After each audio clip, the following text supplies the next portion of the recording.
In the early morning haze of a Tuesday in 1905, the city of Cleveland, Ohio begins to stir, not with the rumble of engines, but with the steady clip-clop of thousands of hooves on cobblestone streets. There are no cars here, not yet. The loudest sound in this American city isn't machinery, it's horses. 4,000 of them moving through the streets like a living circulatory system carrying the weight of an entire civilization on their backs. Our story follows one man, Walter, a delivery wagon driver, and his horse, Duke. Walter has done this same route for 11 years. Every morning before the sun fully clears the rooftops, he walks to the stable a few blocks from his home. Duke is already awake, ears flicking toward the sound of Walter's boots on the gravel. There's a quiet understanding between them, the kind that only forms after thousands of mornings spent together. Walter brushes Duke down, checks his hooves for stones, and fastens the heavy leather harness. The same harness that creaks and groans with the weight of years of honest work.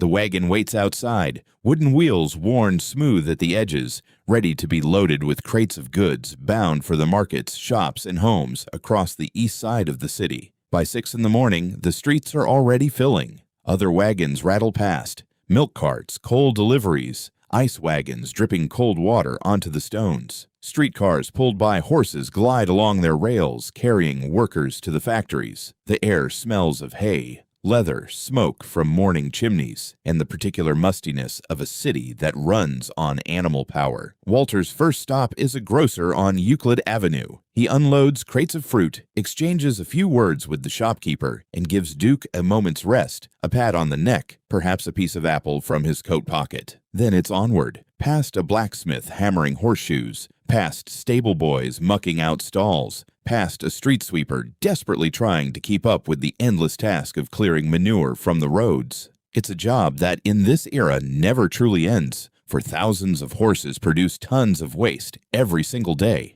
and managing it is one of the great unspoken labors of the age. By midday, the sun is high, and both man and horse need rest. Walter finds a public watering trough, lets Duke drink his fill, and shares a quiet lunch nearby. Bread, cheese, and a bit of cured meat. Around them, the city continues its relentless motion. Horses strain against their harnesses, pulling heavy freight wagons. Carriages carry the well-dressed to appointments. Somewhere in the distance, a church bell marks the hour. The afternoon brings more deliveries. Barrels of flour to a bakery, crates of dry goods to a hardware store, parcels to a tailor's shop. Duke's pace slows slightly as the day wears on, but he never falters. He knows this route as well as Walter does. There's a trust here, built over years, that no machine could ever replicate. As evening approaches, Walter makes his final stop and turns the wagon back toward the stable. The streets begin to empty of commerce and fill instead with families, children playing in the fading light, men returning home from factories and offices. The gas lamps flicker on one by one, casting a warm glow over the cobblestones. Walter pauses for a moment outside a corner shop, watching the city settle into its evening rhythm. A newsboy calls out headlines on the corner. Somewhere down the block, a fiddler plays a tune outside a tavern, and a few tired workers stop to listen before heading home. Duke shifts his weight, patient as ever, waiting for the final stretch back to the stable. Kinettes, approximately 3,000 cymbals. Back at the stable, Walter unharnesses Duke, brushes him down once more, checks his hooves, and makes sure he has fresh water and feed for the night. It's a ritual as old as the partnership between man and horse itself. Care given in exchange for labor, respect given in exchange for trust. He lingers a little longer than usual tonight, resting his hand on Duke's neck, listening to the soft sounds of the stable settling for the night. Other horses shifting in their stalls, the creak of old wood, the distant hum of the city beyond the walls. As Walter walks home in the deepening twilight, he has no way of knowing that within just a few short years, the world he knows will begin to vanish. The horses, the stables, the wagons, the rhythm of hooves on stone, all of it will slowly give way to the roar of internal combustion engines. The automobile, still a novelty in 1905, will soon multiply by the millions, and cities like Cleveland will trade the smell of hay and leather for the smell of gasoline and exhaust. The stables will close, the blacksmiths will disappear, The watering troughs will be torn out and replaced with curbs and traffic signals. Men like Walter will trade their reins for steering wheels, and horses like Duke will be remembered only in photographs in old harness.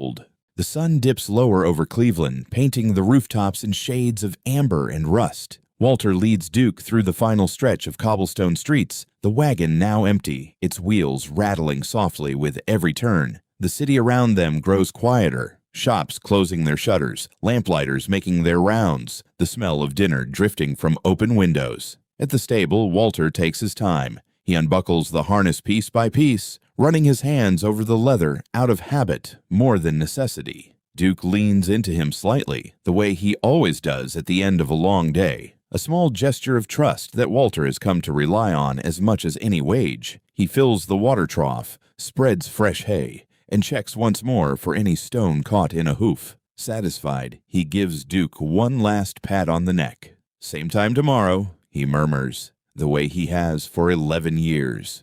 Outside, the city is settling into night. Gas lamps cast long shadows across the cobblestones. A streetcar bell rings somewhere in the distance. Children's laughter echoes from a nearby porch. It is, in every visible way, an ordinary evening in an ordinary American city. But change is already stirring, quiet and unseen, just beyond the edges of this Tuesday. In a workshop not far from here, men are bent over strange new machines, engines that sputter and cough, wheels that turn without hooves, without harnesses, without trust built over years. Few believe these machines will amount to much. Horses have served humanity for thousands of years. Surely they will continue to do so for thousands more. They are wrong. Within a single generation, the 4,000 horses of Cleveland and millions more across the country will vanish from city streets almost entirely. The stables will be converted into garages. The blacksmiths will become mechanics. The watering troughs will be paved over, and the particular sound of this evening, leather creaking,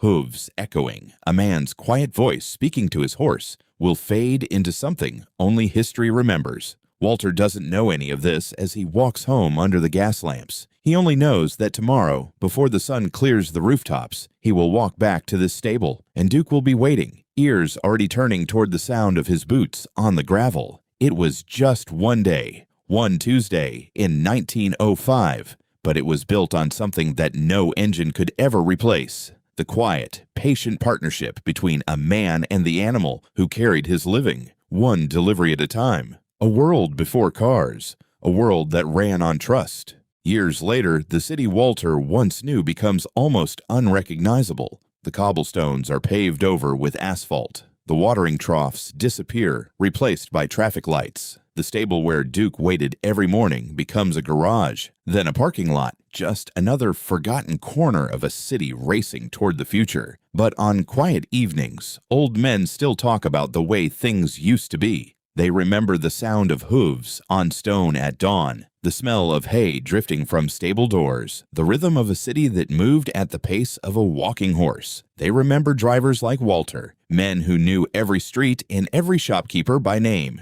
because their work demanded a patience no machine could replace. And somewhere in those memories, there is always a horse. Maybe not Duke specifically, but one like him, steady, loyal, trusted with a man's livelihood every day. A creature that didn't just pull a wagon, but carried with it an entire way of life. The automobile, when it finally arrives, brings undeniable progress. Goods move faster, cities grow. But something is lost too, a certain intimacy between worker and tool, one that existed only when the tool could feel tired, could trust you, could nudge you gently at the end of a long day. Today, when people hear the word horsepower, they rarely think of an actual horse. The phrase has become an abstraction. But on one ordinary Tuesday in 1905, in Cleveland, Ohio, horsepower meant something real. It meant Duke and Walter simply trying to get through another honest day's work. And in that simplicity, there was something the modern world has never quite managed to replace.